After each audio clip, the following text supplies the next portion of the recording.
Sometimes the loneliest people carry the biggest hearts, and sometimes it takes a child to see past the scars to find them. In Red Bluff, Buck, the Iron Garrison, was the man everyone feared. Kids crossed the street when they saw him coming. Adults whispered stories about his violent past. For 3 years, he lived alone, working odd jobs and keeping his head down. Then little Faye showed up. 6 years old, orphaned and fearless. She walked right up to the scarred giant and said, "They said you eat children." Instead of running away, she hugged him. That one moment changed everything in their small town. But what happens when the most feared man meets the bravest little girl? Before we jump back in, tell us where you're tuning in from, and if this story touches you, make sure you're subscribed, because tomorrow I've saved something extra special for you. The morning sun painted Red Bluff in shades of amber and dust, casting long shadows between the weathered buildings that lined Main Street. It was April of 1882, and the frontier town sat nestled in a valley where the Colorado Territory met the endless sky. The scent of sage and pine drifted down from the surrounding hills, mixing with the familiar smells of horses, leather, and wood smoke that marked any settlement trying to carve civilization from the wilderness. Buck Garrison stood outside Miller's general store, his massive frame casting a shadow that seemed to swallow the wooden sidewalk beneath his boots. At 6 feet and 4 inches, with shoulders broad enough to fill a doorway, he was a man built for hard work and harder times. His weathered hands, scarred from years of labor and conflict, gripped the handle of an axe with the easy familiarity of someone who had chopped enough wood to heat half the territory. The morning air was crisp, but sweat already dampened his cotton shirt, not from exertion, but from the careful attention he paid to every face that passed, every voice that carried on the wind. 3 years had passed since Buck first arrived in Red Bluff, and in all that time,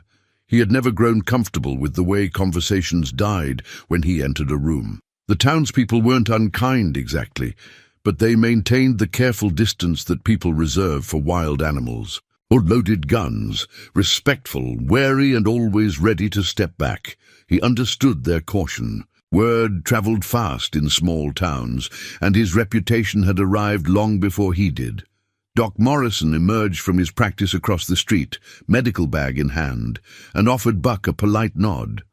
The doctor was one of the few who treated him with something approaching normalcy, perhaps because his profession had taught him to look past surface scars to the wounds beneath. Morrison was a man in his 60s, with silver hair and kind eyes that had seen their share of suffering.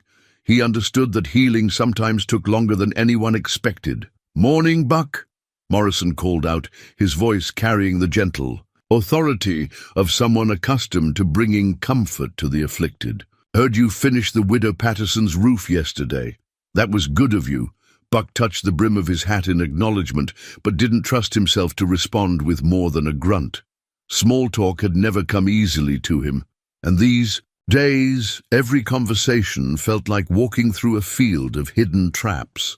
One wrong word, one moment of letting his guard down, and people might remember who he used to be before he learned to keep his fists and his temper in check. The general store's bell chimed as Mrs. Thornbury emerged, her arms full of supplies for the boarding house she ran at the end of Main Street. She was a woman in her 40s, practical and efficient, who had earned the respect of the community through hard work and fair dealing. When she saw Buck, she paused for just a moment, not from fear, but from the same careful consideration. She gave to all her business decisions.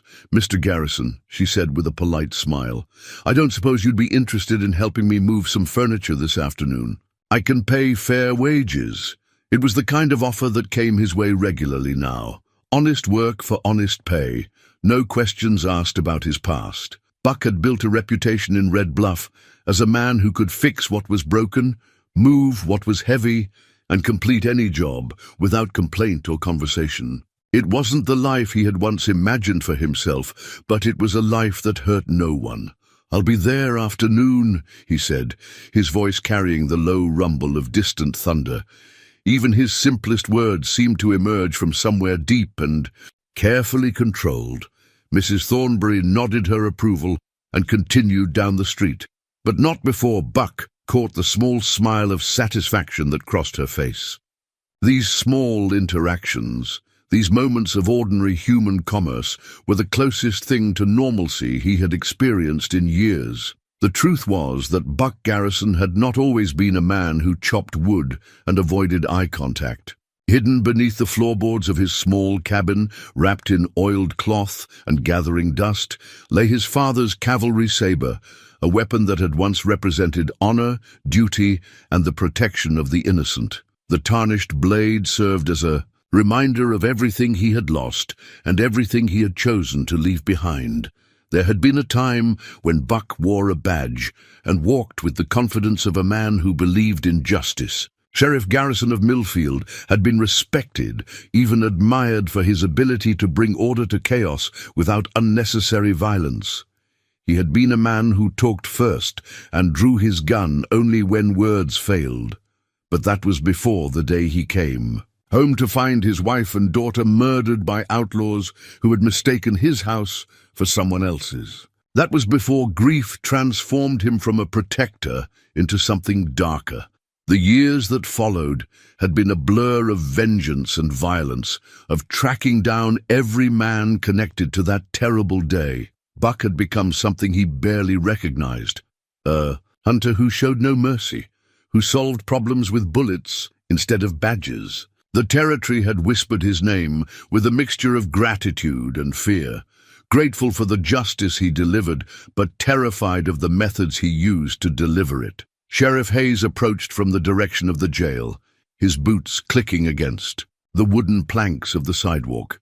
Hayes was a good man, young for the job but steady, who had taken over law enforcement in Red Bluff when his predecessor decided that frontier justice required a stronger stomach than he possessed. He treated Buck with the professional courtesy of one lawman to another, but there was always a question in his eyes, a wondering about what lay beneath the surface of this quiet, dangerous man. "Buck," Hayes said, stopping a respectful distance. "Away. Peaceful morning." "Most mornings are," Buck replied, and both men understood the weight of that simple statement. Peace was something Buck had learned to value, but it was also something he knew could be shattered without warning. There, conversation was interrupted by the sound of raised voices from down the street. Near the schoolhouse, a small crowd had gathered around what appeared to be some kind of disturbance. Buck's trained eyes automatically assessed the situation. No immediate danger, but enough tension to warrant attention. Probably just misses. "Carmichael's chickens getting loose again," Hayes said with a slight smile, but he was already moving toward the commotion. Buck followed, not out of curiosity, but from the ingrained habit of a man who had spent too many years learning that small disturbances often preceded larger troubles. As they drew closer, the source of the excitement became clear. A small girl, no more than 6 or 7 years old, stood in the middle of the crowd with her chin raised in defiance and her hands planted firmly on her hips. Her brown hair was tangled and her dress was stained with mud, but her eyes blazed with a fierce independence that seemed far too large for her small frame. "I don't want to go back," she was saying, her voice carrying the clear, ringing tone of absolute conviction.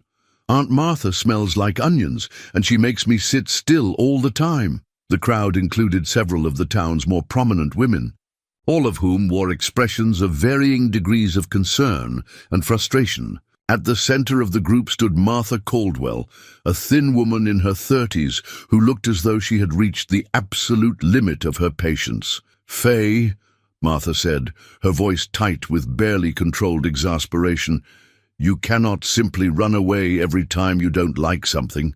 Your parents would not have wanted—" "My parents would have let me climb trees," Faye shot back, and the pain in those words was sharp enough to cut through the morning air like a blade. Buck found himself studying the child more closely. There was something familiar in her stance, in the way she held herself against the world. It was the posture of someone who had learned too young that life could change without warning, that safety was an illusion, and that sometimes you had to fight just to keep breathing. Martha Caldwell was Faye's aunt, a woman who had inherited responsibility for the child after a wagon accident claimed both of Faye's parents just 2 months earlier. By all accounts, Martha was doing her best with a difficult situation, but it was clear that her best was not enough for a little girl whose world had been torn apart. "She's been like this for weeks," Martha explained to the gathered crowd, her voice carrying the weary tone of someone who had tried everything and found nothing that worked. "I can't watch her every minute, and when I turn my back, she disappears. Yesterday I found her halfway to the creek, talking to herself about building a fort." Mrs. Henderson, the schoolteacher, stepped forward with the gentle authority of someone accustomed to managing young minds. "Perhaps if we gave her more structured activities—" "I don't want structured activities," Faye announced. "I want my mama and papa, but they're dead, so I want to be left alone." The blunt honesty of that statement settled over the crowd like a cold wind. Buck felt something twist in his chest, recognition, perhaps, or memory. He knew what it was like to lose everything and then be expected to simply continue as if the world hadn't ended. It was Sheriff Hayes who noticed Buck's attention. "You know anything about handling stubborn children?" he asked quietly. Buck shook his head, but he didn't move away. There was something about the little girl that held his attention, not just her defiance, but the careful way she held herself, as if she were protecting something precious and fragile that no one else could see. The conversation continued around him, various townspeople offering suggestions, and Martha growing more frustrated by the moment. But Buck found his focus narrowing to the child herself, to the way she scanned the faces around her, as if looking for something she didn't expect to find. Their eyes met across the small crowd, and for a moment that seemed to stretch longer than it should have, they simply looked at each other. Buck saw intelligence in those young eyes, and pain, and a kind of fierce determination that reminded him uncomfortably of his own reflection. What he didn't expect was the complete absence of fear. Most children looked at him and instinctively stepped back. They might not understand why, but some primitive part of their minds recognized danger when they saw it. This child, Faye, looked at him with the same direct assessing gaze she gave everyone else, as if she were measuring him against some internal standard that had nothing to do with size or reputation. The moment passed when Martha finally noticed where her niece's attention had wandered.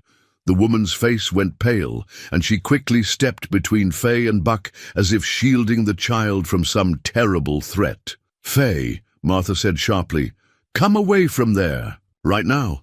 But Faye didn't move. Instead, she tilted her head slightly, studying Buck with the intense concentration of a naturalist observing some fascinating new species. "You're the man they say eats children," she said in a clear, carrying voice that brought the entire conversation to a halt. The silence that followed was so complete that Buck could hear his own heartbeat. Every face in the crowd had turned toward him, waiting to see how he would respond to such an accusation from such an unlikely source. Buck looked down at the small girl who had just voiced the nightmare stories that parents use to keep their children in line. He saw no malice in her expression, no fear, only a kind of scientific curiosity, as if she had stated a hypothesis and was now waiting to see if it would be confirmed or disproven. "No," he said simply, his voice gentler than it had been in years. "I don't eat children." Faye considered this for a moment, her head still tilted at that thoughtful angle. "Good," she said finally. "I didn't think you looked hungry." And then, before anyone could react, before Martha could pull her away, or Buck could step back, or the crowd could intervene, Faye walked straight up to the most feared man in Red Bluff and wrapped her small arms around his waist in a hug that seemed to contain all the affection and trust that she had been saving up with. Nowhere to spend it. The world stopped breathing. The hug lasted no more than 5 seconds, but those 5 seconds stretched like an eternity in the sudden stillness of Main Street. Buck stood frozen, his massive hands hanging at his sides, afraid that any movement might shatter whatever fragile magic had just occurred. He could feel the warmth of the child's small body against his legs, could smell the scent of sunshine and dirt in her tangled hair, could sense the absolute trust in the way she pressed close to him without reservation or fear. For 3 years, Buck had lived in careful isolation, maintaining the precise distance necessary to avoid exactly this kind of moment. He had trained himself not to need human contact, not to crave the simple comfort of another person's touch. Yet here was this slip of a girl, offering him something he had forgotten he was missing, and the sensation was both wonderful and terrifying. The spell broke when Martha Caldwell found her voice. "Faye!" she gasped, rushing forward to pull her niece away from what she clearly considered mortal danger. "What are you doing? Get away from him this instant!" But Faye didn't let go immediately. Instead, she looked up at Buck with those unnaturally wise eyes and said, "You're sad, just like me." The observation hit Buck like a physical blow, not because it was unexpected, but because it was delivered with such matter-of-fact clarity by someone barely old enough to understand what sadness truly meant. Before he could formulate a response, Martha had succeeded in pulling Faye away, her face flushed with embarrassment and what might have been genuine terror. "I'm so sorry," Martha stammered, holding Faye's hand in a grip that looked almost painful. "She doesn't understand. She's been so difficult since her parents. I never meant for her to bother you." Buck found himself wanting to say that it was all right, that the child hadn't bothered him, that perhaps she understood more than any of them gave her credit for. But the words stuck in his throat as he looked around at the circle of faces watching him. Some showed fear, others curiosity, and a few displayed the kind of calculating interest that made him deeply uncomfortable. "No harm done," he managed finally, his voice rougher than he intended. Sheriff Hayes stepped forward, his hand resting casually on his gun belt in a gesture that was probably meant to be reassuring, but only served to remind everyone present of Buck's reputation. "Maybe we should all get back to our business," he suggested, with the diplomatic tone of a man trying to diffuse a situation before it could escalate. The crowd began to disperse, but not before Buck caught fragments of whispered conversations. "Did you see how she just walked up to him? That child has no sense of self-preservation. Poor Martha. As if she doesn't have enough to worry about. What kind of man lets a little girl—" Buck didn't wait to hear the rest. He turned and walked away with the measured stride of someone who had learned to retreat before battles could begin. But even as he put distance between himself and the scene, he could feel Faye's eyes following him. When he finally allowed himself to glance back, she was still watching him over her aunt's shoulder, her expression thoughtful rather than afraid. The afternoon brought news that drove all thoughts of small girls and unexpected hugs from Buck's mind. A rider arrived from the territorial capital, dust-covered and exhausted, with reports that made the blood run cold in the veins of anyone who understood what they meant. The Crimson Creek gang was moving south. Buck learned this sitting in the back corner of Morrison's saloon, nursing a whiskey and trying to convince himself that he didn't care about the conversations happening at the tables around him. But caring was a luxury he couldn't afford, and not caring was a skill he had never quite mastered. They hit 3 settlements in the past month, the rider was telling Sheriff Hayes, and a collection of the town's leading citizens. Burned out the Hendersons up near Pine Ridge, killed every man who tried to stand against them. Hayes leaned forward, his young face grave with responsibility. How many riders? 15, maybe 20, led by a man called Marcus Webb. The rider paused to accept a drink from Morrison's shaking hands. They say he's the kind of killer who enjoys his work. Buck's glass stopped halfway to his lips. Marcus Webb. The name hit him like a fist to the stomach, bringing with it a flood of memories he had spent 3 years trying to bury. Webb wasn't just another outlaw. He was the architect of Buck's personal nightmare, the man whose gang had murdered Buck's wife and daughter in their own home while searching for money that didn't exist. "What's their pattern?" Hayes was asking. But Buck was no longer listening to the conversation. His mind had traveled back to a blood-soaked house in Millfield, to the moment when he stopped being a sheriff and became something else entirely. He drained his whiskey and stood to leave, but Hayes caught his eye across the room. The young sheriff's expression was troubled, and Buck realized that Hayes was remembering stories about Buck's past, wondering if those stories might somehow be relevant to their current situation. Buck stepped out into the evening air, but instead of heading home to his cabin, he found himself walking toward the residential section of town where Martha Caldwell lived with her newly inherited responsibility. He told himself he was just checking to make sure the child was safe, that it had nothing to do with the way she had looked at him or the warmth he had felt when she pressed close to him. The Caldwell house was a modest structure with a small garden and a picket fence that had seen better days. Through the window, Buck could see the glow of lamplight and the silhouettes of two figures, one tall and angular, the other small and constantly in motion. He was about to turn away when the front door opened and Faye stepped onto the porch. She wasn't running away this time. She was simply sitting on the steps, her chin resting on her hands as she stared out at the darkening sky. In her lap, she clutched something small and worn, a cloth doll that looked as though it had been loved, nearly to pieces.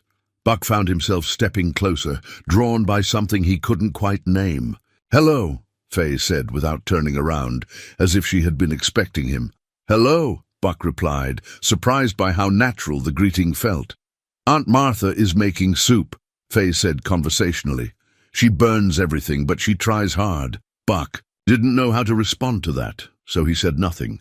Faye seemed content with the silence, continuing to stare at the sky as if waiting for something specific to appear among the stars. "My mama used to tell me stories about the stars," she said finally. "She said each one was watching over someone who needed protection." "That's a nice thought," Buck said, and meant it.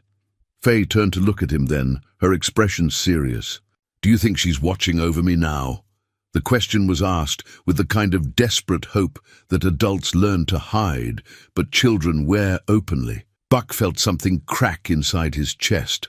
Not break exactly, but shift in a way that let light into places that had been dark for too long.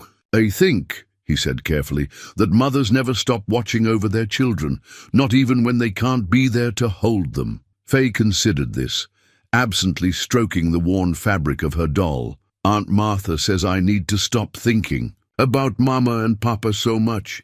She says it's not healthy."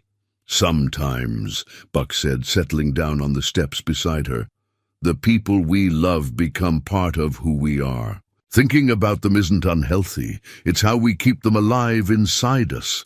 It was more than he had intended to say, more than he usually said to anyone about anything that mattered. But sitting there in the gathering darkness with this strange, fearless child, Buck found that the words came easier than they had in years. "Is that why you're so sad?" Faye asked. "Because you're keeping someone alive inside you?" Buck looked down at her, at the way the lamplight from the house caught the earnest expression on her small face, and realized that she had seen straight through him with the uncomplicated clarity that only children possessed. "Yes," he said simply, "that's exactly why." Faye nodded as if this made perfect sense to her. Then she reached into the pocket of her dress and pulled out something small and golden, a simple wedding ring that she held carefully in her palm. "This was Mama's," she said. "I keep it so I can remember how much she loved Papa. Sometimes I think about giving it to someone else who needs to remember how to love." She looked at Buck with those two wise eyes, and he understood that she was offering him something precious, not the ring itself, but the idea behind it, the possibility that love might not end with death, that it might transform into something else, something that could be shared. Before he could respond, the front door opened and Martha appeared, her face cycling through relief, annoyance, and alarm as she spotted her niece sitting with the most dangerous man in Red Bluff. "Faye, get inside this minute," Martha commanded, but her voice was gentler than it had been that morning. Perhaps she had seen something in the tableau before her that gave her pause. Faye stood obediently but paused to look back at Buck. "Will you come back tomorrow?" she asked. Buck felt the weight of that simple question, the way it seemed to carry implications far beyond a child's casual invitation. In the distance, he could hear the faint sound of horses approaching town. Probably just late travelers, but his trained instincts recognized the particular rhythm of riders who moved with purpose. "I don't know," he said honestly. Faye smiled. Then the first real smile he had seen from her. "That's okay, I'll wait." She disappeared into the house, leaving Buck alone on the porch with Martha, who stood in the doorway looking as though she wanted to say something but couldn't find the words. "She's not afraid of you," Martha said finally. "She should be," Buck replied. "Should she?" Martha asked, and there was something in her voice that suggested she was beginning to wonder if the stories about Buck Garrison might not tell the whole truth. Buck stood and touched the brim of his hat. "Ma'am," he said, and walked away into the gathering darkness, leaving Martha to wrestle with questions that had no easy answers. Behind him, he could hear the approaching horses growing closer, and he found himself thinking about Marcus Webb and the Crimson Creek Gang, about the violence that seemed to follow him wherever he tried to hide. But he was also thinking about a small girl with fearless eyes and a worn cloth doll, about the way she had hugged him without reservation, about the possibility that some things were worth fighting for, even when fighting meant risking everything you had tried so hard to protect. The next morning brought the kind of crisp clarity that made the mountains look close enough to touch and filled the air with the promise of honest work. Buck had spent the night whittling, his hands moving with practiced precision as he carved a small horse from a piece of pine. He told himself it was simply a way to keep his fingers busy while his mind processed the news about Marcus Webb, but the truth was more complicated than that. The wooden horse was small enough to fit in a child's palm, with a flowing mane and gentle eyes that seemed almost alive in the morning light. Buck had learned wood carving from his father, who had believed that a man's hands should be capable of creating beauty as well as wielding tools. It had been years since Buck had made anything that wasn't purely functional, but something about Faye's fearless trust had awakened an impulse he thought he had buried with his old life. He was examining his handiwork when a soft knock interrupted his thoughts. Buck opened the door to find Faye standing on his porch, her hair neatly braided and her dress clean, holding a covered basket that was almost as large as she was. "Good morning," she said with the formal politeness of a child who had been coached on proper behavior. "Aunt Martha sent me to bring you some biscuits." Buck accepted the basket, noting the way Faye's eyes immediately found the wooden horse in his other hand. Her expression shifted from polite duty to genuine wonder, and Buck found himself holding it out to her without conscious thought. "I made this," he said, feeling oddly nervous about her reaction. Faye set down the basket and took the carved horse with the reverence of someone receiving a treasure. She turned it over in her small hands, examining every detail with the focused attention that children bring to things that capture their imagination. "It's beautiful," she said softly. "What's his name?" Buck realized he had never considered giving the carving a name, but looking at Faye's expectant face, he found himself saying, "Thunder. His name is Thunder." "Thunder," Faye repeated. And the name seemed to settle around the wooden horse like it had always belonged there. "He looks fast, like he could run all the way to the mountains." "Maybe he can," Buck said, surprised by how much pleasure he took in her delight. From down the street came the sound of voices raised in animated discussion. Buck could make out Sheriff Hayes and several other men gathered near the jail, their conversation carrying the urgent undertones of people wrestling with serious decisions. Faye noticed his distraction and turned to look in the same direction. "They're talking about the bad men," she said matter-of-factly. Buck looked down at her sharply. "What do you know about bad men?" "I hear things," Faye said with a shrug. "Aunt Martha thinks I don't understand when grown-ups whisper, but I do. She's scared they'll come here. The casual way she discussed such frightening possibilities reminded Buck that this child had already lived through the worst thing that could happen to someone her age. Having lost her parents, Faye had developed the kind of clear-eyed understanding of danger that most children were fortunate enough to avoid. "Are you scared?" Buck asked. Faye considered the question seriously, still cradling the wooden horse. "A little," she admitted, "but not as much as Aunt Martha thinks I should be." "Why?" "Not because you're here," she said simply, as if that explained everything. The trust in those words hit Buck like a physical weight. This child, who barely knew him, had somehow decided that his presence made her safe. The responsibility of that. Faith was both humbling and terrifying. "Faye," he said carefully, "you shouldn't put your trust in me. I'm not—" "You made thunder for me," she interrupted, holding up the wooden horse. "Bad men don't make beautiful things for little girls." Before Buck could formulate a response to that logic, Deputy Coleman appeared at the end of the path leading to Buck's cabin. Coleman was a steady man in his 30s, one of the few people in town who treated Buck with something approaching professional respect rather than fearful courtesy. "Mornin', Buck," Coleman called out, touching his hat brim in acknowledgement of Faye's presence. "Sheriff Hayes was wondering if you might have a few minutes to spare." Buck felt Faye's eyes on him as he considered the request. He knew what Hayes wanted to discuss, and he knew that any involvement with the town's defensive preparations would mean stepping back into a world he had tried to leave behind. But he also knew that Marcus Webb and his gang represented a threat that good intentions and righteous anger couldn't overcome. "I'll be along directly," Buck told Coleman. The deputy nodded and headed back toward town, leaving Buck alone with Faye and the weight of decisions that would affect more than just his own carefully constructed isolation. "You have to go help them," Faye said, and it wasn't a question. "I don't have to do anything," Buck replied, but even as he said it, he knew he was trying to convince himself as much as her. "Yes, you do," Faye said with the absolute certainty of childhood. "Because that's what good men do. They help when people are scared." Buck knelt down so that he was at eye level with her, noting the way she clutched thunder against her chest like a talisman. "What makes you so sure I'm a good man?" "Because you gave me thunder," she said, as if this were obvious. "And because you listened when I told you about Mama's star. And because you look sad, not angry." The simplicity of her reasoning was both endearing and unsettling.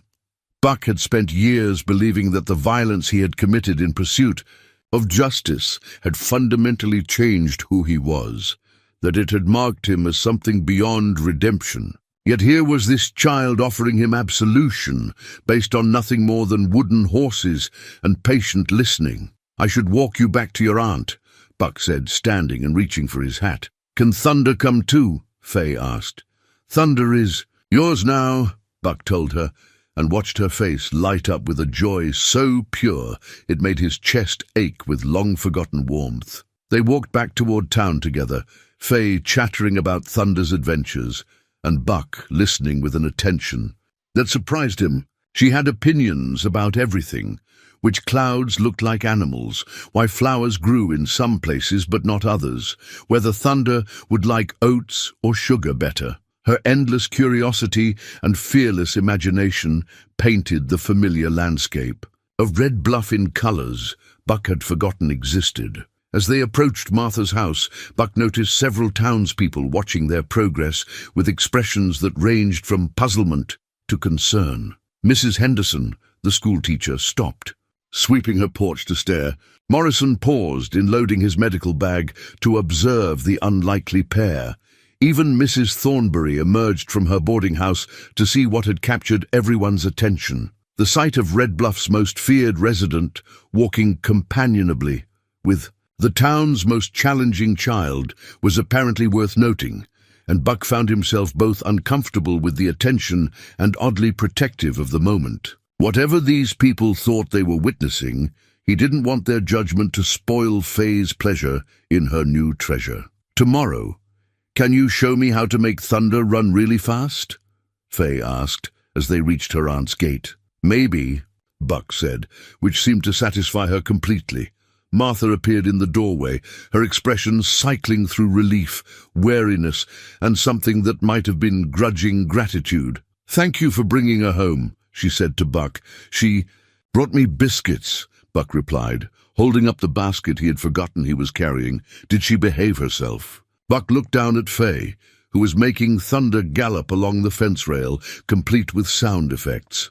"She was perfect," he said, and meant it. As he walked away toward his meeting with Sheriff Hayes, Buck could feel the town watching him with new eyes. The man who had spent 3 years avoiding human connection had just spent an hour delighting in the company of a 6-year-old girl, and somehow that simple fact had shifted something fundamental in the way Red Bluff saw him. Behind him, he could hear Faye explaining to her aunt about Thunder's remarkable speed and intelligence, her voice filled with the kind of happiness that made everything seem possible. For the first time in years, Buck found himself looking forward to tomorrow. The meeting with Sheriff Hayes lasted 2 hours and left Buck with the bitter taste of old memories, rising like smoke from a fire he thought he had extinguished. Hayes had been respectful but direct, outlining what they knew about the Crimson, Greek gang's movements, and asking questions that Buck answered with careful precision.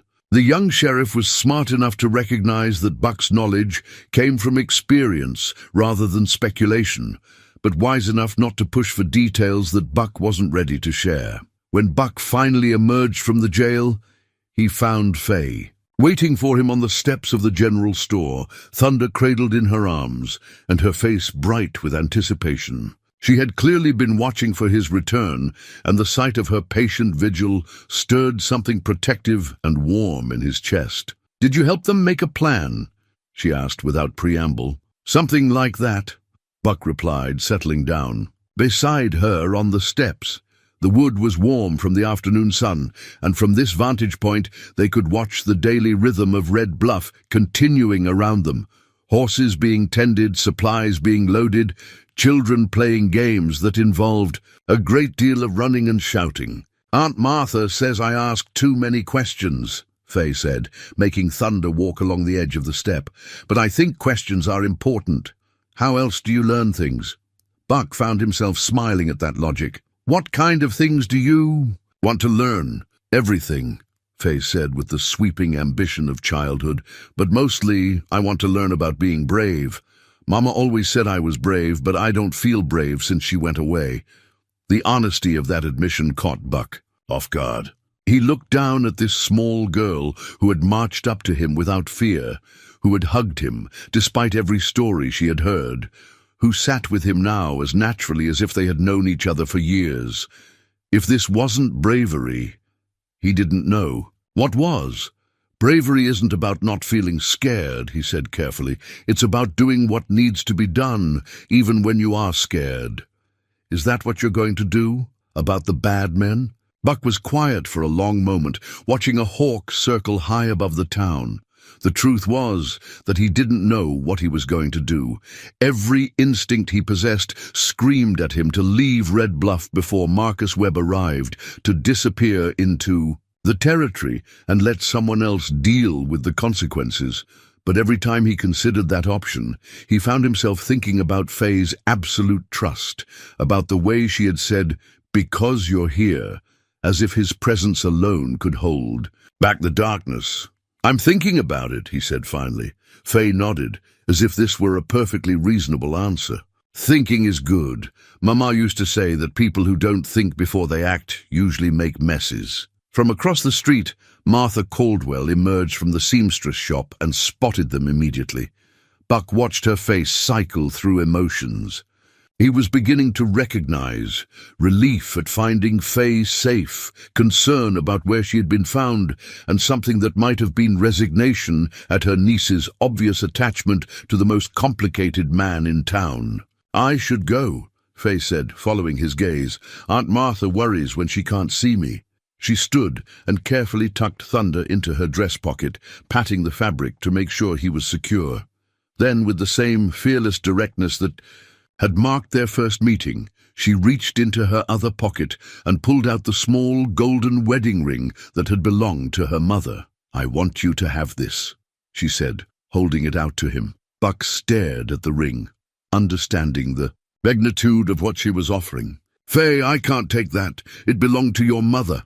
"I know," she said simply, "but Mama loved Papa, and Papa loved her, and they taught me that love is something you share, not something you keep all to yourself." The ring lay in her small, a palm like a promise, catching the afternoon light and throwing it back in golden flashes. Buck could see the faint scratches on the surface that spoke of years of wear, of hands that had worked and loved and built a life together. "Why do you want me to have it?" he asked. "Because you're sad about someone you loved," Faye said, with that uncomfortable perception that seemed to see straight through him. "And maybe if you remember that love doesn't end when people go away, you won't be so sad all the time." Buck felt something crack open inside his chest, a place that had been sealed shut for 3 years, suddenly exposed to light and air. He thought about his wife's laugh, about his daughter's habit of falling asleep with her tiny hand wrapped around his finger, about all the ways that love had shaped him before grief tried to destroy him. "Faye, please," she said, and the simple word carried more weight than any argument could have. "Thunder makes me happy, but this will make you less sad. That's a fair trade." Against every rational thought in his head, Buck found himself accepting the ring. It was warm from her pocket and lighter than he expected, and when he closed his fingers around it, he could almost hear the echo of promises made and kept, and eventually broken by circumstances beyond anyone's control. "Thank you," he said, and meant it more than he had meant anything in years. Faye beamed at him with such radiant satisfaction that Buck felt the world shift slightly on its axis. Somewhere in the space of a few days, this fearless child had managed to hand him back pieces of himself that he had thought were lost forever. "Mr. Garrison," Martha called from across the street, her voice carrying the particular note of maternal authority that suggested Faye's wandering had exceeded the day's tolerance level. "I have to go," Faye said, but she paused to look up at him with serious eyes. "Will you think about what I said, about being brave?" "I'll think about it," Buck promised. As she skipped across the street toward her aunt, Buck slipped the ring into his shirt pocket, where it rested against his heart like a small, warm reminder that love was indeed something to be shared rather than hoarded. He watched Martha scold Faye with the practiced efficiency of someone who had discovered that gentle firmness worked better than shouting, and he saw Faye nod solemnly while clearly planning her next escape. From down the street came the sound of hammering as several townsmen worked to reinforce the windows of the bank.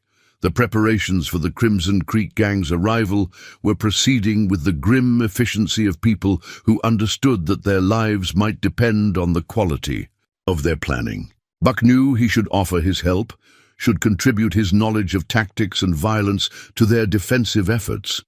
Instead, he found himself thinking about a traveling preacher who had passed through town the previous week, a man who had spoken about redemption with the quiet conviction of someone who had seen it happen.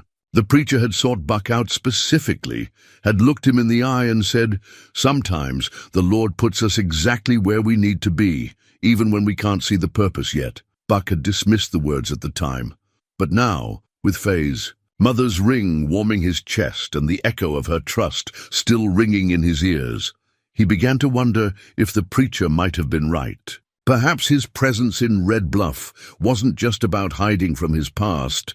Perhaps it was about learning to build something new from the ashes of what he had lost.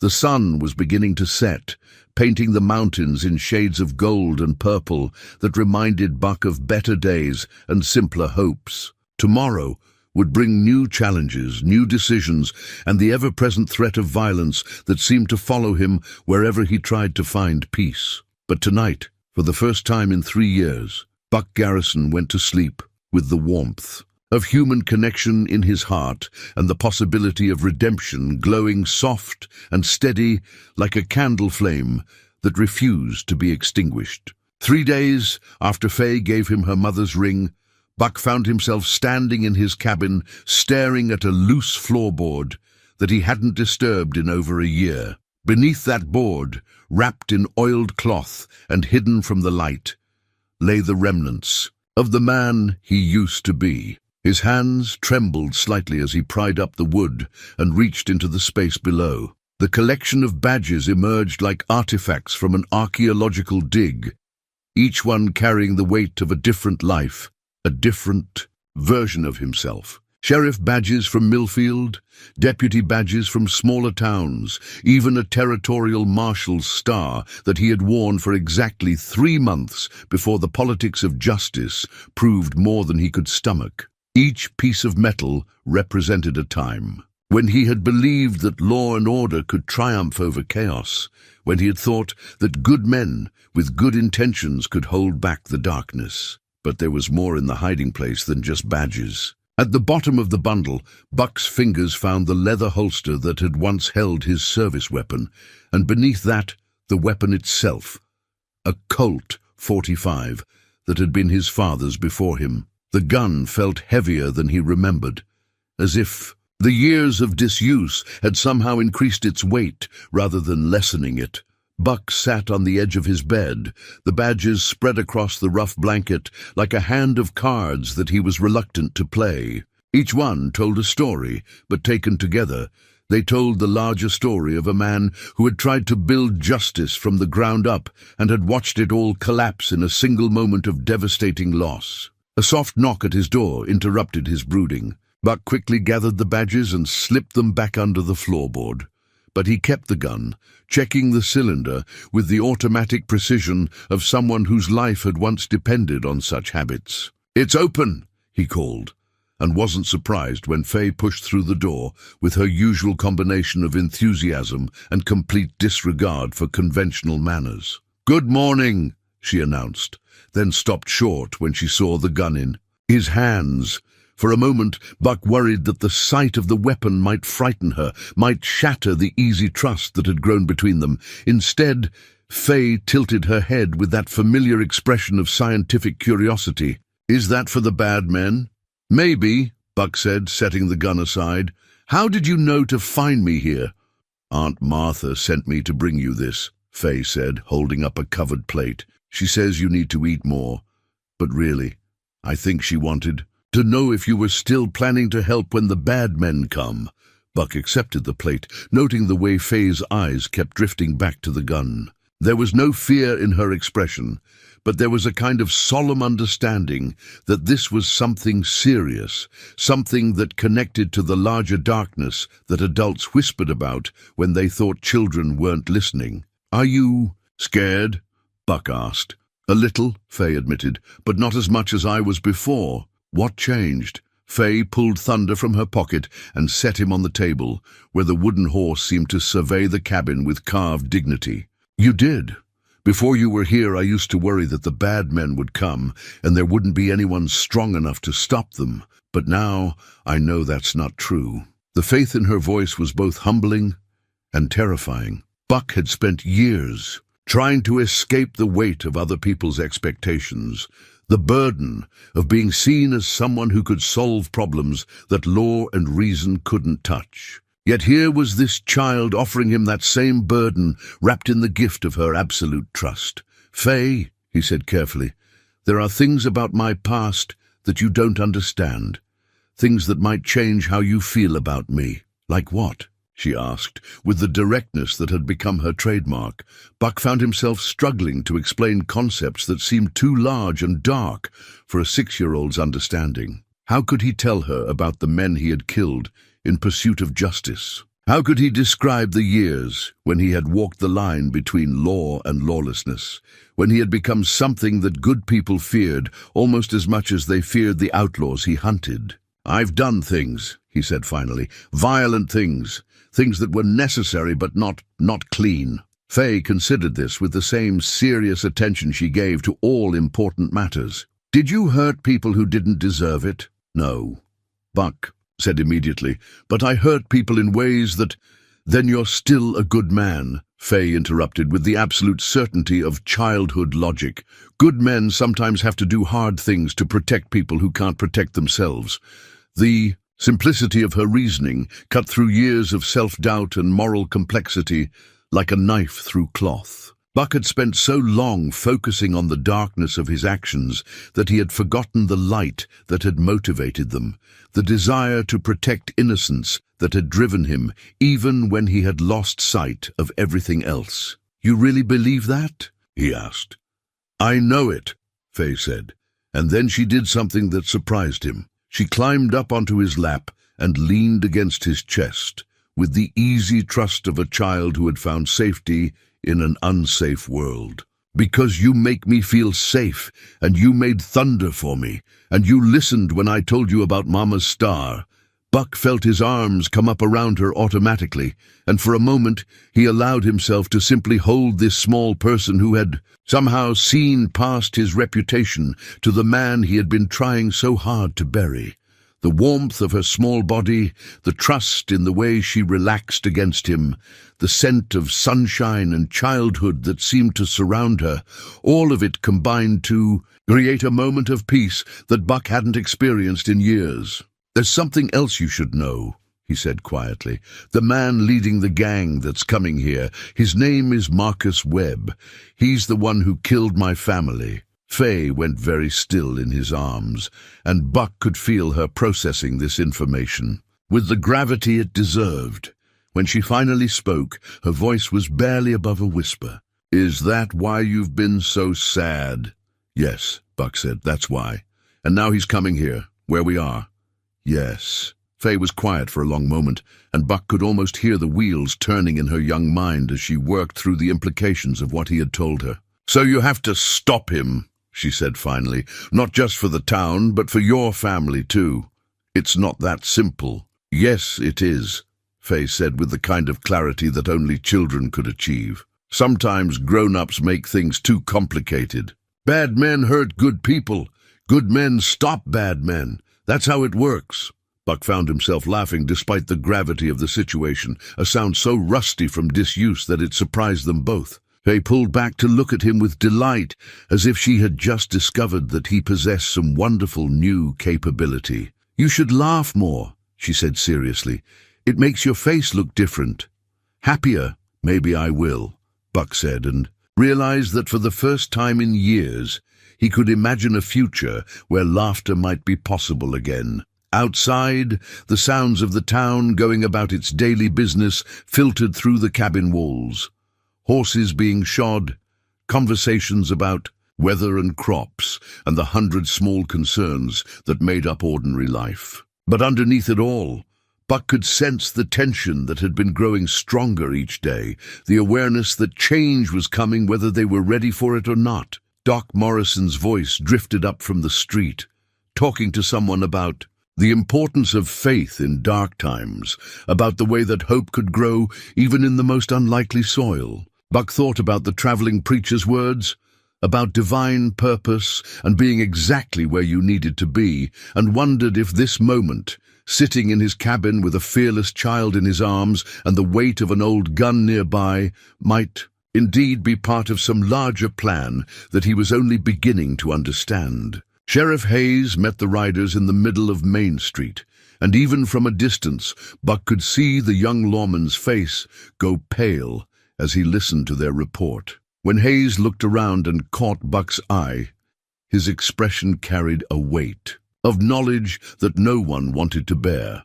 The scouts brought confirmation of what everyone had feared. The Crimson Creek gang was less than 2 days away, moving with the deliberate pace of predators who knew their prey had nowhere to run. Worse, they had been joined by additional riders, men drawn by Marcus Webb's reputation and the promise of easy money in an isolated frontier town. As the news spread through Red Bluff, Buck watched the community's reaction with the analytical eye of someone who had seen settlements face similar threats.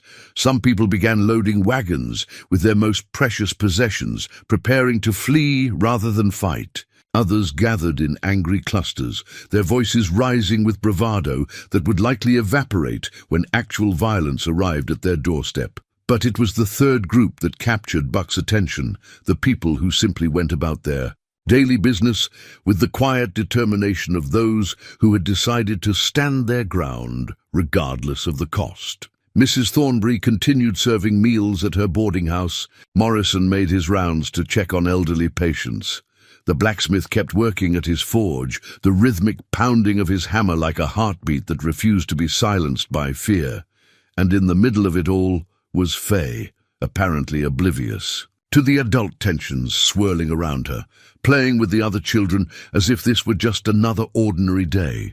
Buck found himself drawn to watch her, marveling at the resilience that allowed her to find joy even in the shadow of approaching danger. "She doesn't understand what's coming," Martha Caldwell said, appearing beside him with the worried expression that had become her default since taking responsibility for her niece. "Maybe that's a blessing," Buck replied. "Or maybe it's a problem," Martha countered. "She trusts too easily. She doesn't have the sense of self-preservation that keeps most children safe." Buck understood Martha's concern, but he also recognized something in Faye that the older woman had missed. It wasn't that Faye lacked awareness of danger. It was that she had learned to find courage in the face of it. Having survived the worst thing that could happen to a child, she had developed a kind of fearless resilience that allowed her to hope even when hope seemed impossible. "She's stronger than you think," Buck said. "Strong enough to survive what's coming." Buck was quiet for a moment, watching Faye show thunder to a younger child who was crying over a scraped knee. The way she offered comfort so naturally, the gentle patience in her voice as she explained how thunder could make people feel better. It reminded Buck of someone else, someone he had tried not to think about for 3 years. "She reminds me of my daughter," he said quietly. "Sarah had that same fearless heart, that same way of seeing good in people even when they couldn't see it in themselves." Martha's expression softened. "What happened to her?" "Webb happened to her," Buck said, and the simple statement contained more pain than 1,000 words of explanation. They stood in silence for a moment, both watching Faye and thinking about the different kinds of courage that children could teach adults. Martha was the first to speak again. "She's been asking about you every morning," she said. "Wants to know if you're still planning to protect the town. I think she's appointed herself your personal guardian angel." Buck felt something warm and painful twist in his chest. The idea that this small, fierce girl considered herself responsible for his well-being was both touching and terrifying.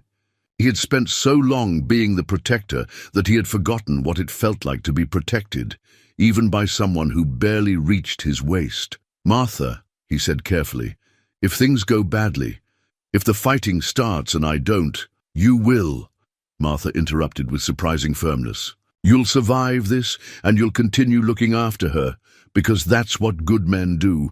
They find reasons to keep fighting even when everything seems lost." Buck looked at her in surprise. This was the first time Martha had spoken to him with anything approaching confidence, the first time she had acknowledged that his presence in Faye's life might be something to be grateful for rather than worried about. "You've changed since she adopted you," Martha continued with a slight smile, more human somehow, less like a loaded gun waiting to go off. Before Buck could respond, Faye came running over with thunder clutched in one hand and her face bright with excitement. "Buck," she called out, "Tommy's mama said you used to be a sheriff. Is that true?" Buck glanced at Martha, who nodded encouragingly, then knelt down to meet Faye's eager gaze. "Yes," he said simply. "I was. So you really do know how to catch bad men." "I know how to try." Faye's face lit up with satisfaction, as if this confirmed something she had already suspected. "I knew it," she said.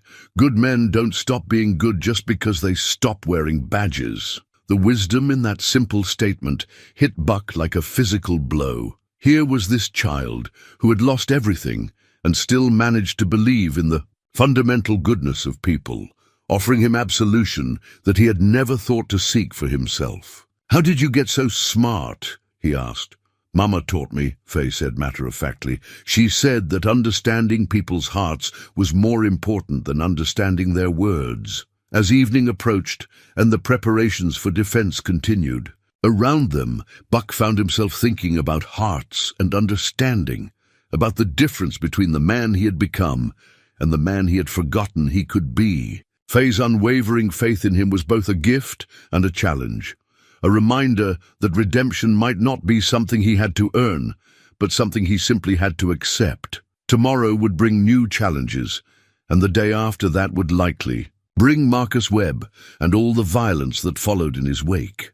But tonight, Buck allowed himself to hope that when the reckoning finally came, he would be ready to face it, not as the broken man who had arrived in Red Bluff 3 years ago, but as the protector that a fearless little girl had always believed him to be. The weathered, wanted poster arrived with the dawn, nailed to the door of Sheriff Hayes's office by an unknown hand sometime during the night. Buck discovered it when he arrived for the morning strategy meeting, the familiar sight of his own name, printed in bold letters across the top, stopping him cold in the early morning light. But it wasn't his poster that made his blood turn to ice water in his veins. Beneath his own outdated likeness was another poster, this one more recent, showing the hard features and cold eyes of a man Buck would never forget. Marcus Webb, 5,000 reward, dead or alive, wanted for murder, robbery, and crimes against persons. The poster was official, bearing the territorial seal, but someone had written across it in red ink, "Coming home, old friend. Time to finish." "What we started," Buck's hands shook as he tore both posters from the door, his mind racing back 3 years to a moment that had changed everything. The memory came flooding back with devastating clarity. Not just the discovery of his murdered family, but the face of the man who had been waiting for him when he returned to his burning house. Marcus Webb hadn't been a stranger who had targeted Buck's family by mistake. He had been a deputy in Buck's own department, a man Buck had trusted, had worked alongside for months before discovering that Webb was selling information to the very outlaws they were supposed to be hunting. When Buck had confronted him, threatened to expose his corruption, Webb had struck first, but not at Buck directly. He had gone after the thing Buck valued most, the family that represented everything good and pure in his life. The worst part wasn't just that Webb had killed Buck's wife and daughter. It was that he had waited for Buck to come home, had wanted Buck to see what he had done, had smiled while explaining exactly why Sarah and little Emma had to die. "They were so pretty," Webb had said with that cold smile that still haunted Buck's nightmares. "Your little girl kept asking for her papa right up until the end. I told her papa was never coming home." Buck leaned against the doorframe, fighting waves of nausea as the full weight of those memories crashed over him. For 3 years, he had carried the guilt of believing that his family had been killed by random violence, that they had been in the wrong place at the wrong time. Learning that it had been personal, that they had died specifically because Webb wanted to hurt him, transformed his grief into something darker and more dangerous. Sheriff Hayes emerged from the jail, took one look at Buck's face, and immediately understood that something fundamental had changed. "What is it?" Hayes asked, his hand instinctively moving to his gun. Buck handed him the posters without a word, watching the young sheriff's expression cycle through confusion, recognition, and finally a kind of horrified understanding. "This man killed your family," Hayes said. "It wasn't a question. Not just killed them," Buck said, his voice rough with suppressed emotion. "Tortured them. Made them suffer because he wanted to hurt me." The sound of approaching footsteps made them both turn. Faye was coming down the street, early as always, with thunder clutched in one hand and a small bundle of wildflowers in the other. She moved with her usual fearless confidence, apparently unaware that the world had just shifted on its axis around her. "Good morning," she called out cheerfully, then stopped when she saw the expressions on their faces. "What's wrong?" Buck found himself caught between the desire to protect her from the darkness of adult concerns and the knowledge that she deserved honesty about the danger they all faced. Before he could decide how to respond, Faye's attention was caught by the wanted poster in Hayes's hand. "Is that the bad man?" she asked, moving closer to get a better look. "The one who's coming here?" Buck knelt down to her level, noting the way her grip tightened on Thunder when she saw his face. "Yes," he said simply. "That's him." Faye studied the poster with the same intense concentration she brought to everything that mattered to her. "He looks mean," she said finally. "And sad, but mostly mean." "Faye," Buck said carefully, "there's something else you need to know. This man, he's the one who killed my family. My wife and daughter." He watched her face as she processed this information, saw the moment when she fully understood the implications of what he was telling her. Her expression didn't change to fear or horror as he had expected. Instead, she looked up at him with eyes that held a kind of fierce protectiveness that seemed far too large for someone her age. "So he's not just coming to hurt our town," she said. "He's coming to hurt you specially." "Yes." Faye was quiet for a long moment, her small face serious as she worked through the complexities of adult justice and revenge. When she finally spoke, her words carried a weight of understanding that made Buck's chest ache. "That's why you've been so sad all this time, because you thought it was your fault that they died." Buck felt something break open inside him at the simple accuracy of her observation. "It was my fault. If I hadn't confronted him—" "No," Faye interrupted with the absolute certainty of childhood logic. "Bad men do bad things because they're bad, not because good men try to stop them. Mama told me that once, when I asked why some people hurt others." Sheriff Hayes cleared his throat, reminding them that they weren't alone with this revelation. "Buck," he said quietly, "this changes things. If this is personal between you and Webb, maybe you should consider—" "No," Buck said, standing and facing the younger man with steel in his voice. "I'm not running again. Not from him, and not from this. Even if staying means putting everyone else at risk." Buck looked down at Faye, who was watching him with that unwavering trust that had become both his anchor and his motivation. "Especially then," he said. "Webb wants me to run. He wants me to abandon people who are counting on me. That's how he wins, by making good people too afraid to stand up to him." Faye reached up and took his hand, her small fingers wrapping around his with surprising strength. "Besides," she said matter-of-factly, "if you run away, who's going to protect us?"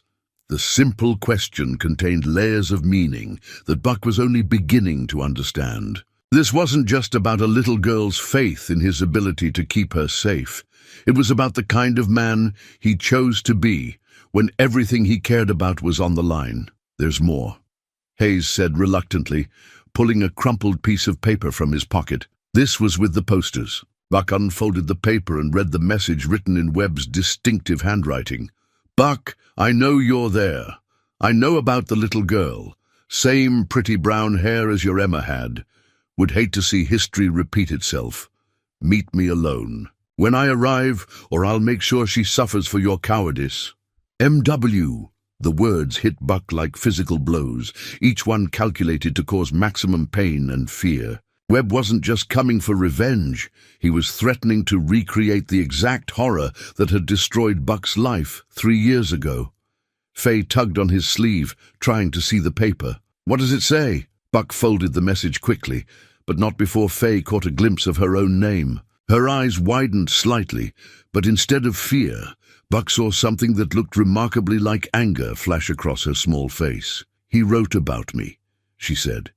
"Yes, because he wants to scare you." "Yes." Faye considered this for a moment, then straightened her shoulders in a gesture that reminded Buck powerfully of her mother's ring, still resting against his heart. "Well," she said with the kind of fierce determination that had marked every interaction they'd had, "he doesn't know me very well if he thinks I'm going to let him hurt my family." The word family hung in the air between them, carrying implications that none of them had explicitly acknowledged until that moment. But hearing it from Faye's lips, Buck realized that somewhere in the space of a few days, they had indeed become a family, not bound by blood, but by choice and circumstance and the kind of love that grows in the spaces between heartbeats. "We need to get you somewhere safe," Buck said.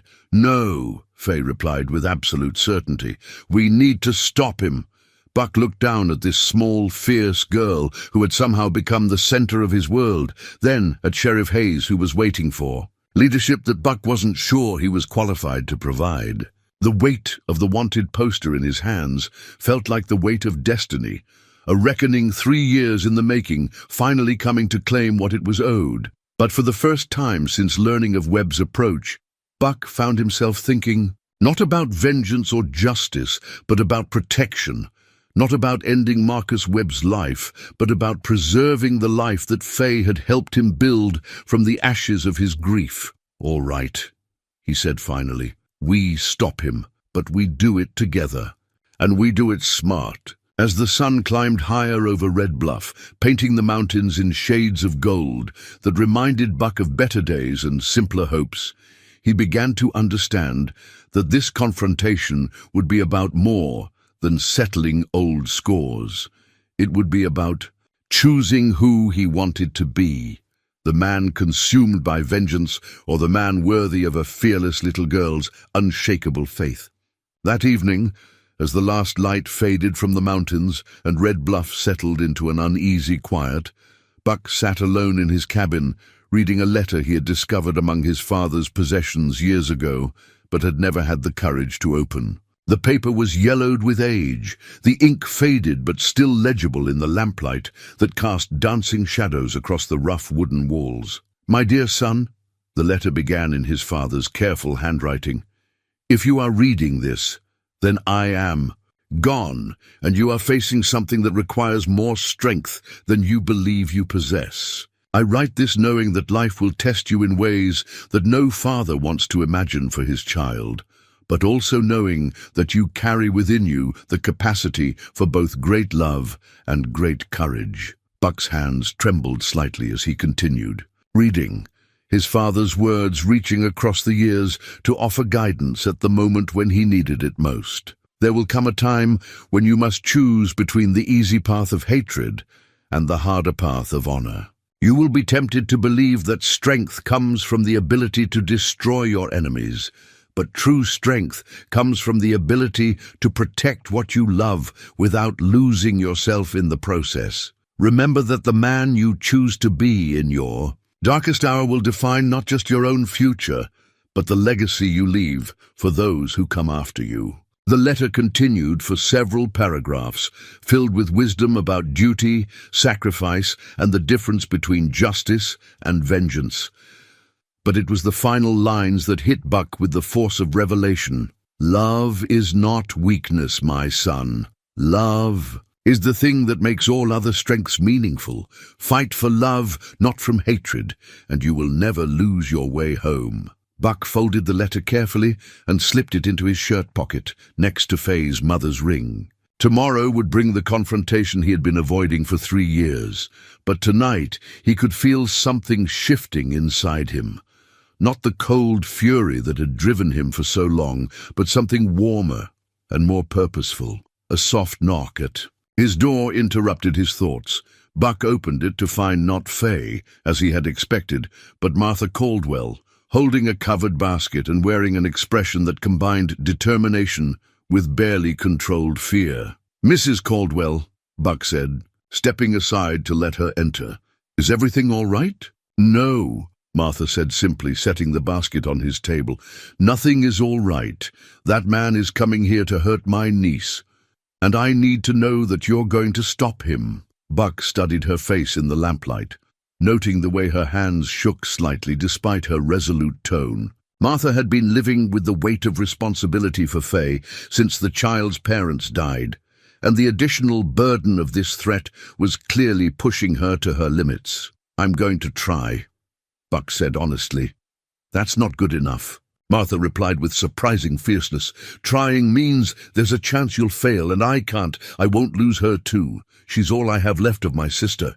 Buck poured 2 cups of coffee from the pot on his stove, noting the way Martha's eyes kept darting to the gun he had cleaned and loaded earlier. "Tell me about Faye's mother," he said, settling into the chair across from her. Martha's expression softened slightly. Caroline was the bravest person I ever knew. When we were children, she was always the one standing up for smaller kids, always the one willing to face down bullies twice her size. She had this absolute faith that good would triumph if you just refused to give up. Faye has that same faith, Buck observed. Yes, she does, and it terrifies me. Martha took a sip of coffee, gathering her thoughts. Caroline died believing that love was stronger than fear, that hope was more powerful than despair. She made me promise to teach Faye to believe the same thing. But you're not sure you believe it yourself. Martha was quiet for a moment, staring into her coffee as if it might contain answers to questions she was afraid to ask. I used to, she said, finally. But that was before I had to explain to a 6-year-old why her parents weren't coming home. That was before I had to watch her cry herself to sleep for weeks, asking why God let bad things happen to good people. Buck understood her struggle more than she could know. The same questions had haunted him for 3 years, had driven him to the edge of despair and beyond. But sitting here now, with the memory of Faye's fearless hug still warm in his heart and his father's letter offering guidance from beyond the grave, he found himself believing again in the possibility of hope. She's stronger than you think, Buck said, stronger than any of us think. Strong enough to survive if you're wrong about tomorrow? Before Buck could answer, the sound of approaching voices drew their attention to the window. Through the glass, they could see a small procession making its way up the path to Buck's cabin. Sheriff Hayes, Deputy Coleman, Doc Morrison, and several other men, all carrying the grim expressions of people preparing for war. Buck opened the door to meet them, noting the way each man looked at him with a mixture of hope and uncertainty. These were good people facing an impossible situation, and they were looking to him for answers he wasn't sure he possessed. Buck, Hayes said without preamble, we need to talk about tomorrow. They gathered around Buck's small table, the cabin, suddenly feeling crowded with the weight of so many worried men. Hayes spread out a hand-drawn map of the town, marking defensive positions and escape routes with the methodical precision of someone who understood that lives depended on careful planning. Webb's been spotted about 10 miles out, Coleman reported. 23 riders, all armed and moving with the kind of confidence that says they're not expecting much resistance. What's our situation? Buck asked, studying the map. 15 men willing to fight, Hayes said. Maybe 20 if we count the older boys. We've got good positions, plenty of ammunition, and the advantage of knowing the terrain. But Buck could hear the unspoken concern in the sheriff's voice.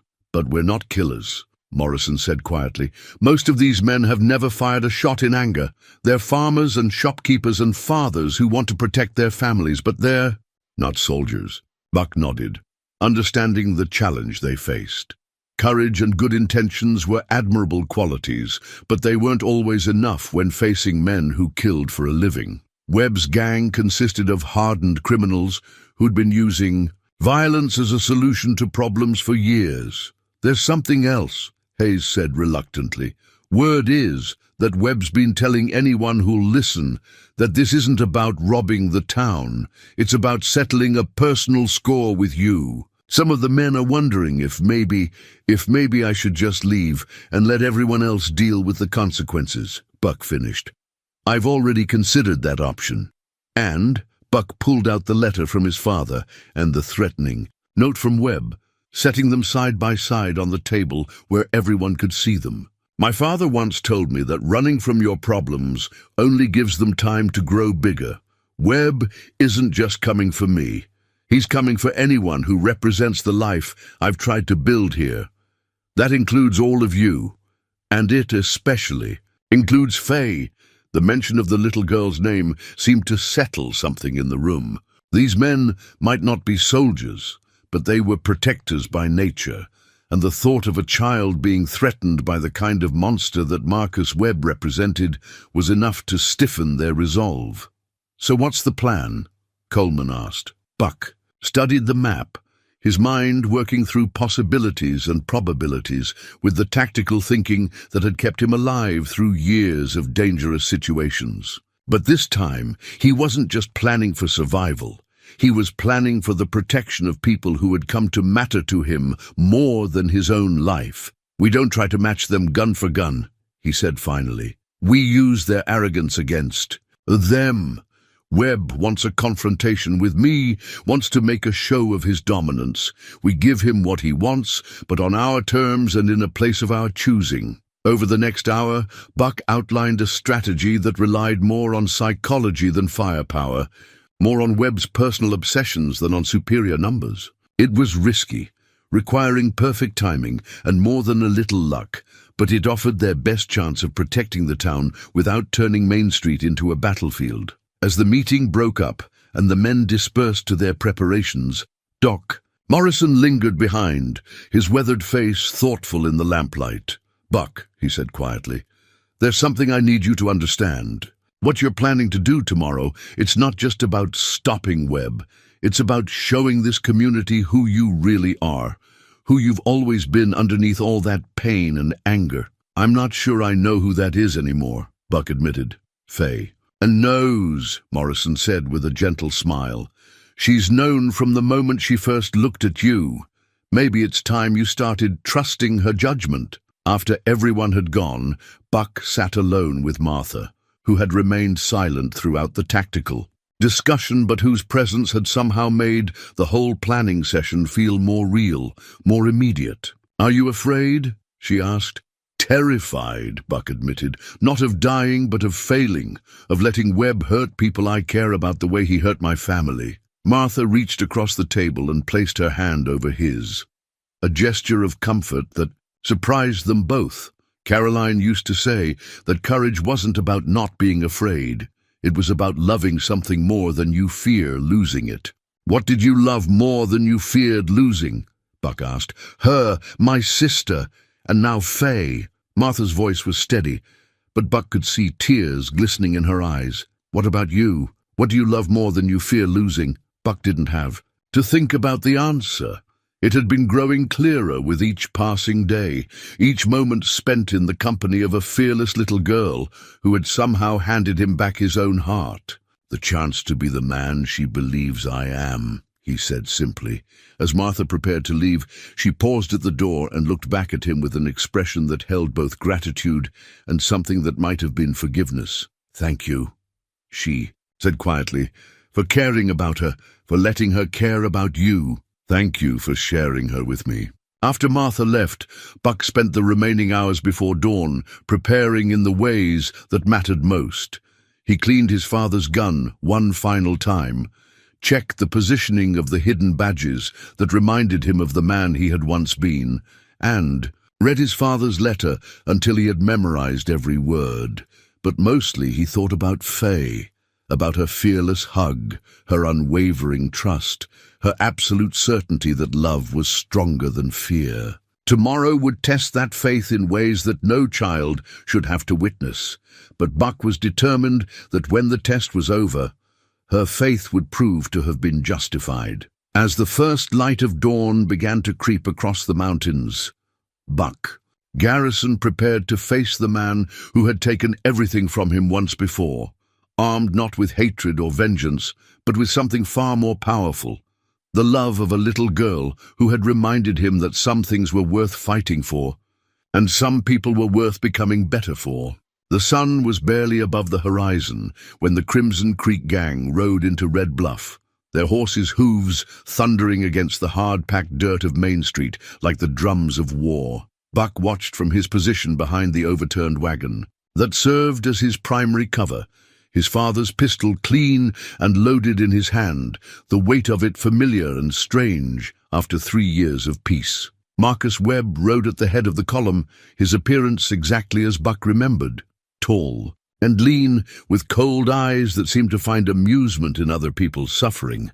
He had aged in the 3 years since their last encounter, his face more lined and his hair showing streaks of grey, but the predatory confidence that marked him as a killer remained unchanged. The gang spread out across the width of Main Street, with the practiced efficiency of men who had done this many times before. Buck counted 22 riders, all armed with rifles and revolvers, all carrying themselves with the casual arrogance of people who had never met meaningful resistance. "Buck Garrison," Webb called out, his voice carrying easily in the morning air. "I know you're here. Why don't you come out and greet an old friend?" From his hidden position, Buck could see the townspeople following the plan they had discussed the night before. Windows and doors were barred, civilians were safely hidden, and the few men brave enough to fight had taken up positions that offered both protection and clear fields of fire. Sheriff Hayes was positioned in the jail, Deputy Coleman in the church, Steeple and Doc Morrison in his clinic, all ready to provide support if Buck's strategy failed. But the most important part of the plan was also the most dangerous. Faye was supposed to be safely hidden in the schoolhouse basement with Martha and the other women and children. Buck had made her promise to stay there no matter what she heard, no matter how frightened she became. "Come now, Buck," Webb continued, his tone carrying false friendliness that made Buck's skin crawl. "Don't make me come looking for you. You know how unpleasant that can be for innocent bystanders." Buck took a deep breath, feeling the weight of his father's letter against his chest and the warmth of Faye's mother's ring. This was the moment he had been dreading and preparing for in equal measure, the confrontation that would determine not just his own fate, but the fate of everyone in Red Bluff who had shown him kindness. "I'm here, Webb," Buck called out, rising from behind the wagon, with his hands visible but ready. Just like old times. Webb's face split into a grin that held no warmth whatsoever. There he is, the famous Buck Garrison, hiding behind wagons like a common coward. How the mighty have fallen. "What do you want?" Buck asked, although he already knew the answer. "Justice," Webb replied with mock solemnity. "You destroyed my operation 3 years ago. Cost me money and men and reputation. I'm here to collect what you owe me." "Your operation involved selling information to murderers and thieves," Buck said, his voice carrying across the silent street. "The only thing I owe you is a bullet." Webb's laughter was like broken glass, bold words for a man who's outnumbered 20-1.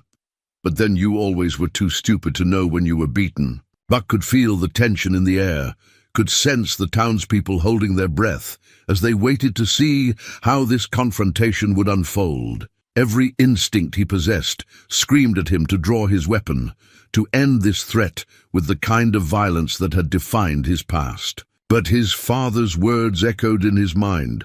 "Fight for love, not from hatred." "I'm not the same man I was 3 years ago," Buck said. "No, you're not," Webb agreed. "You're weaker, softer. I heard about your little pet, the orphan girl who follows. You browned like a lost puppy. What was her name? Faye?" The mention of Faye's name sent ice through Buck's veins, but he forced himself to remain calm. This was exactly what Webb wanted, to provoke him into making a mistake, into abandoning the careful strategy they had planned. "Leave her out of this," Buck said. "Oh, but she's already in it," Webb replied, his voice dripping with false sympathy. "Poor little thing, losing her parents in a wagon accident. Tragic, really.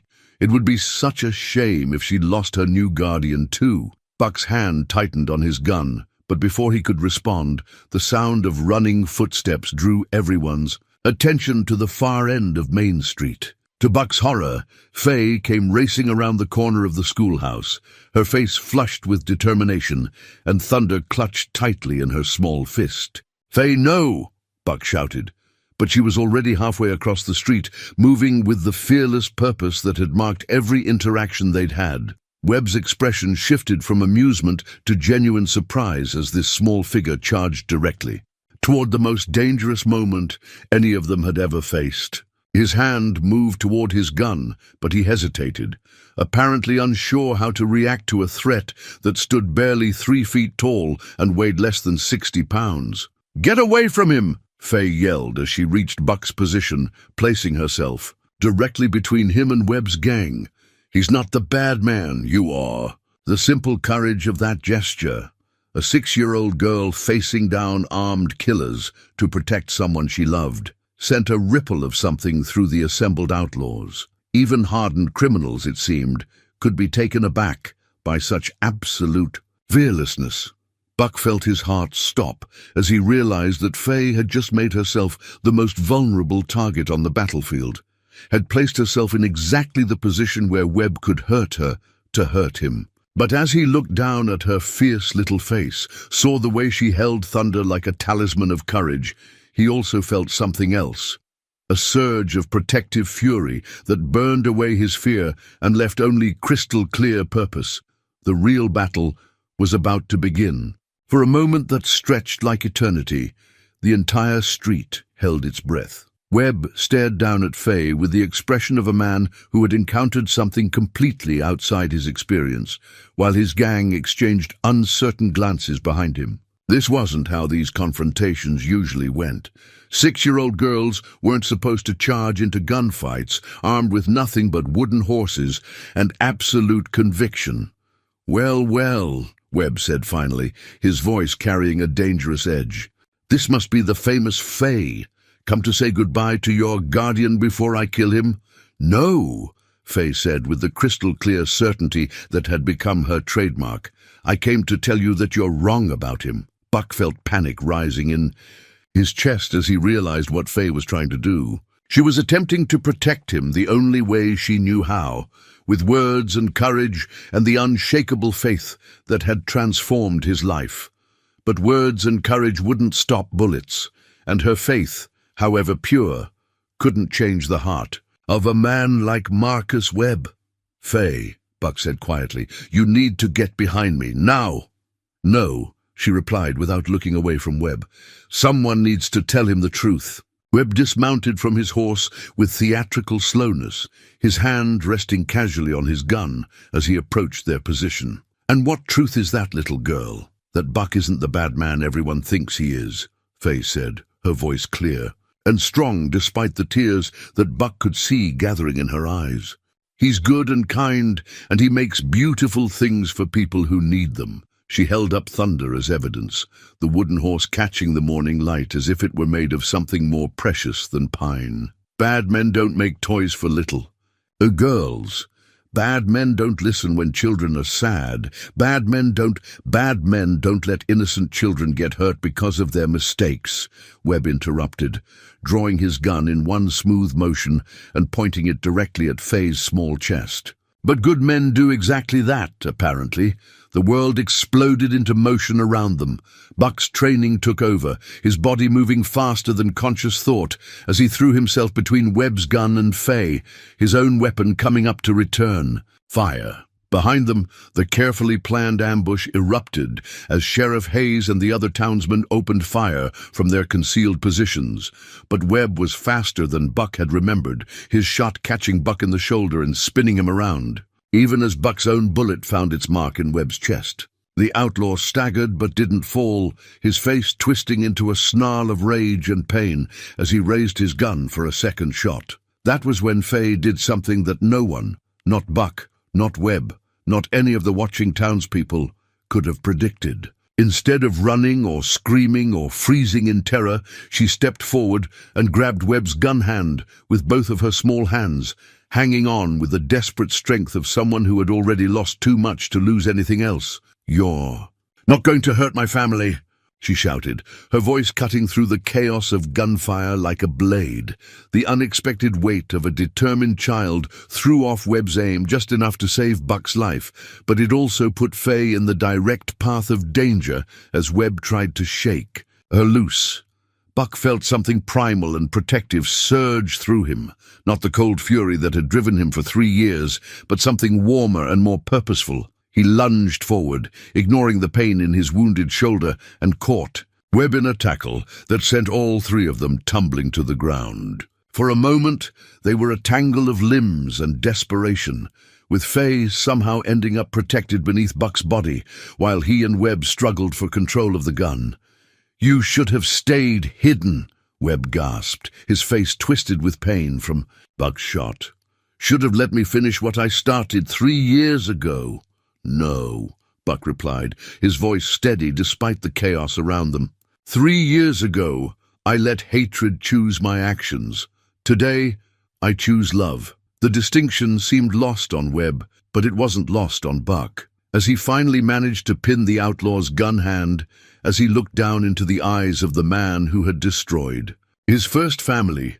Buck felt none of the savage satisfaction he had expected. Instead, he felt only a kind of sad resolution, a recognition that this moment was an ending rather than a victory. Around them, the sounds of gunfire were fading as the townsman's ambush took its toll on Webb's disorganized gang. Men were surrendering, running or lying still in the dust of Main Street, their dreams of easy money shattered by the unexpected resistance of people fighting to protect their home. But none of that mattered to Buck as much as the small voice beneath him that said, "Are you hurt?" He looked down to find Faye staring up at him with eyes that held concern rather than fear, trust rather than accusation. Even after everything she had just witnessed, even after seeing the violence that he was capable of, she was worried about his welfare rather than her own safety. "I'm all right," he said softly. "Are you?" "I'm perfect," Faye replied with a smile that could have lit up the entire territory. "We won, didn't we?" Buck looked around at the aftermath of the battle, at Webb finally unconscious from blood loss, at the scattered remains of the gang that had terrorized the territory for months, at the townspeople emerging from their hiding places with expressions of disbelief and relief. "Yes," he said, gathering Faye into his arms and holding her close. "We won." 6 months later, the photographer from the territorial capital had to ask them to sit still 3 times before he managed to capture the image that would become one of Buck's most treasured possessions. The formal portrait showed a man and a little girl sitting together on the steps of a small church, both dressed in their finest clothes and both wearing the kind of genuine smiles that photographers spent their careers trying to capture. Buck looked different than he had the day he first arrived in Red Bluff. The harsh lines around his eyes had softened, and his shoulders no longer carried the rigid tension of a man expecting trouble around every corner. The scar from Webb's bullet had healed into a thin white line on his shoulder, but more importantly, the deeper wounds that had driven him to isolation for 3 years had finally begun to mend. Faye sat beside him in the photograph wearing a new dress that Martha had sewn for the occasion, her hair neatly braided with ribbons that matched the blue of her eyes. In her lap, she held Thunder, now somewhat more worn from constant companionship, but still bearing the careful craftsmanship that marked him as something made with love. The wooden horse had become her constant companion, a tangible reminder of the moment when a fearsome man had revealed his gentle heart. The adoption papers had been signed that morning in Judge Crawford's office, making official what everyone in Red Bluff had recognized for months. Buck Garrison was now legally and permanently Faye's guardian, responsible for her welfare and education and all the 1,000 daily decisions that went into raising a child. The weight of that responsibility should have terrified him, but instead, it felt like the most natural thing in the world. "Papa Buck," Faye said, as they waited for the photographer to prepare his equipment, "do you think Mama and Papa can see us from their star?" Buck followed her gaze to the afternoon sky, where no stars were visible, but where he had learned to trust that they existed nonetheless. "I think they can see everything that matters," he said carefully, "and I think they're proud of how brave and kind you've become. What about your family? Can they see us too?" The question would have been unbearable 6 months ago, but now Buck found he could think about Sarah and Emma with something approaching peace. "I think they can, and I think they're happy that we found each other."